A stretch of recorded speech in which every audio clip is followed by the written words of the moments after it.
Basho's staff, Mumonkan, case number 44. Basho said to the assembled monks, "If you have a staff, I will give you one.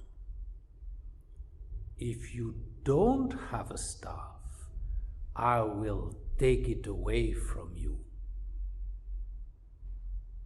Commentary. It helps you when you wade across a river, when the bridge is broken down.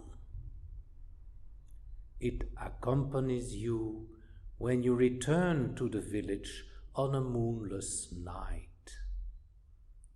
But if you call it a staff, you will go to hell swifter than an arrow.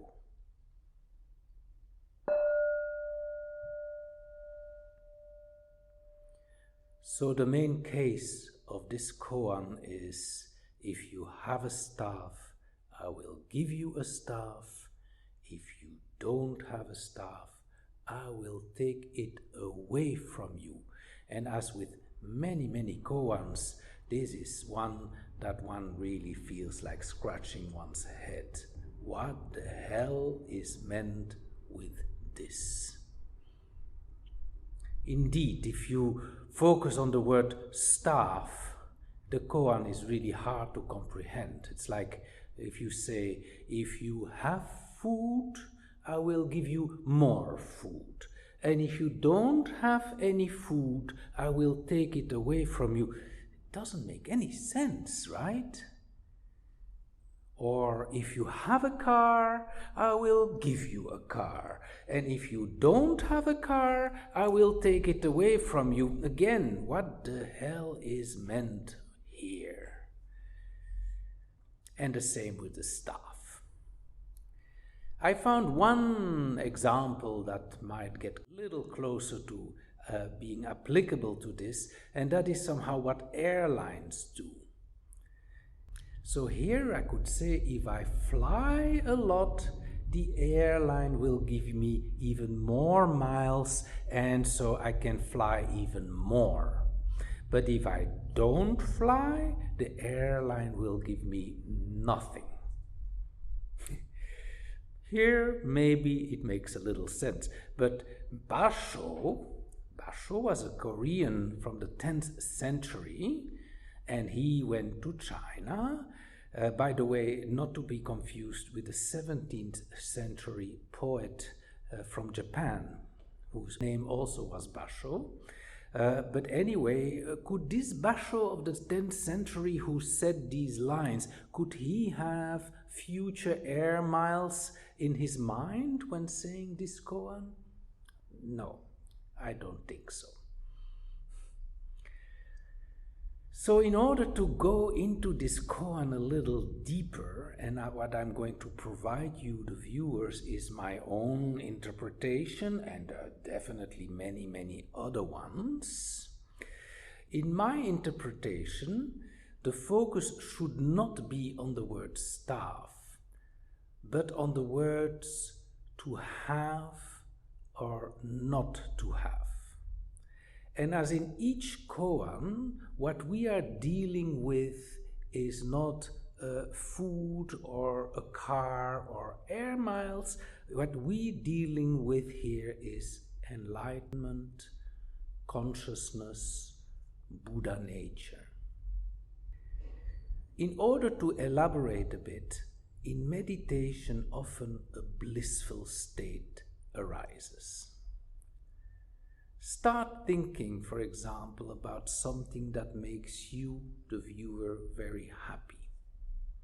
Maybe think about a person you love, or maybe an activity which you love to do. And allow, by thinking about this, a sense of joy to arise in this moment. Then forget about the image of this person or this activity which triggered this sensation of happiness. and just stay with the bliss, with the happiness itself in its pure form. I invite you to do this. And see that in a way, it is your true nature that is the source of this bliss and happiness. It was not the person or the activity which you were thinking about that triggered this blissful state. It is the bliss comes from your own self in the moment. This kind of bliss arises often when we meditate, and we can term this as a staff. You have a staff. Enlightenment is bliss.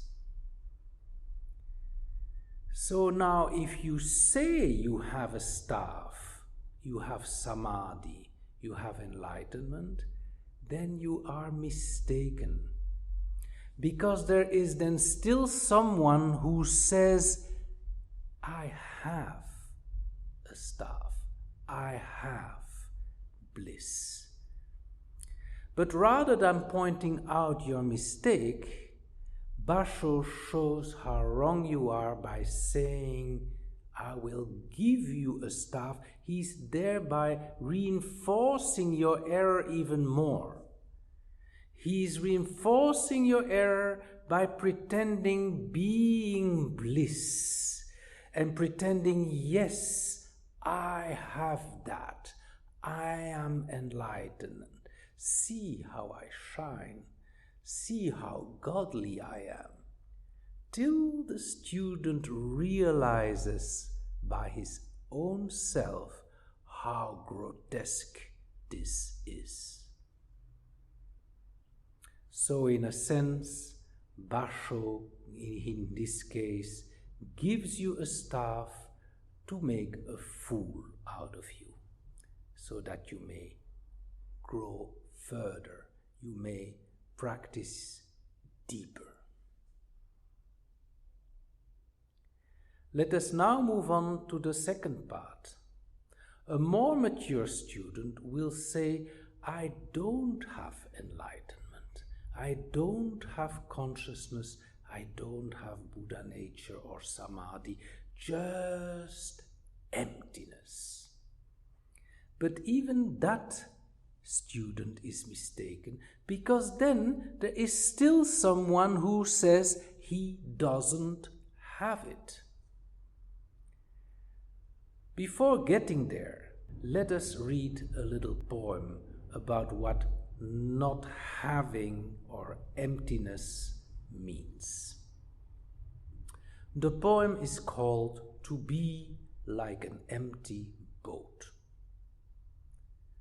One day, Chuang Tzu was sitting in meditation at sunset, overlooking a vast lake. Not too far, he could see two fishing boats coming closer and closer to each other.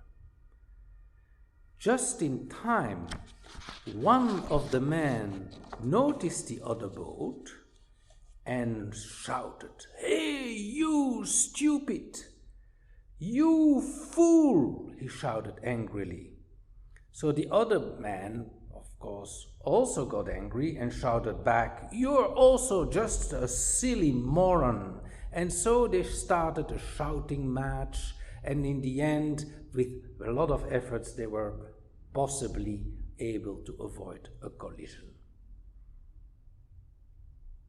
Chuang Tzu considered what would have happened, however, if the second boat would have been empty.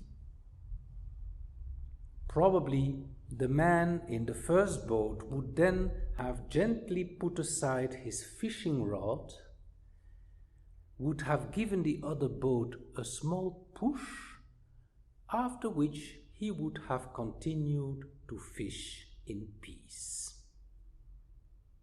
When realizing this, enlightenment struck Chuang Tzu, and he lived the rest of his life like an empty boat. I must say, when I first read this poem in my early 20s, I was very impressed by it. And my own desire was always to live my life like an empty boat. So for you, the viewer, during the next few moments, try also to emulate Chuang-Tzu and try to become like an empty boat. Let's do the exercise together. The exercise is in fact what we usually term as a neti-neti exercise. First of all, see that you are not the body, but that which is aware of the body. See that you are not your thoughts, but that which is aware of your thoughts. See that you are not the sense perceptions, but that which is aware of them. Then stay with awareness, stay with the empty state, the no staff state. That completes our little exercise. But if you consider this neti-neti exercise, it is still an action which can be compared to having a broom and you're trying to remove the dead leaves in a big courtyard. Your action with the broom will still leave traces made by the sweeping. And the man or woman who carries out the sweeping is still there and also needs to be removed. Hence, Basho says that if you say you are emptying yourself, emptiness, that you have no staff, he will remove that belief from you as well. Removing your broom and removing the man and the woman that is brooming. So Shakespeare said, to be or not to be, that is the question. And in the same way, our friend Basho said, to have a staff or not to have, that is the question.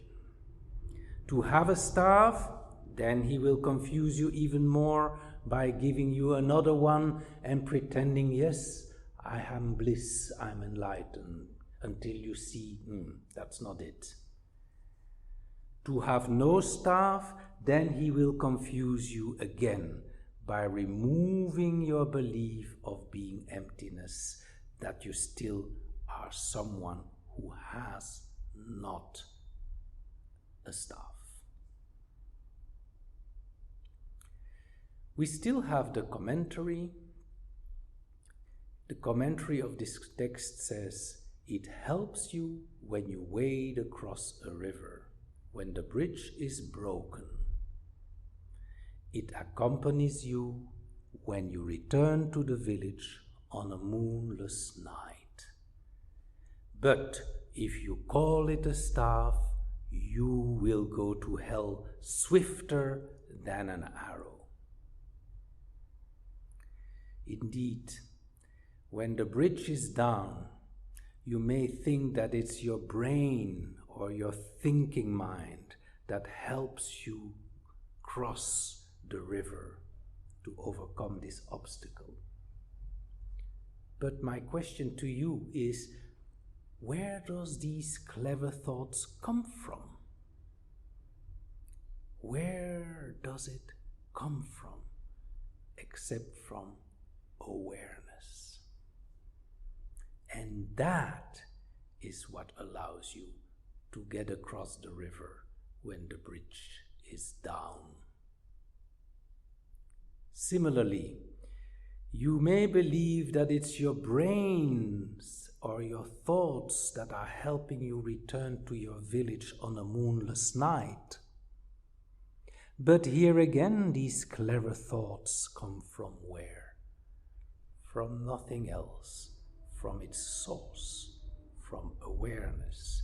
And that is what allows you to find your village on a moonless night, not your brain, not the thoughts itself.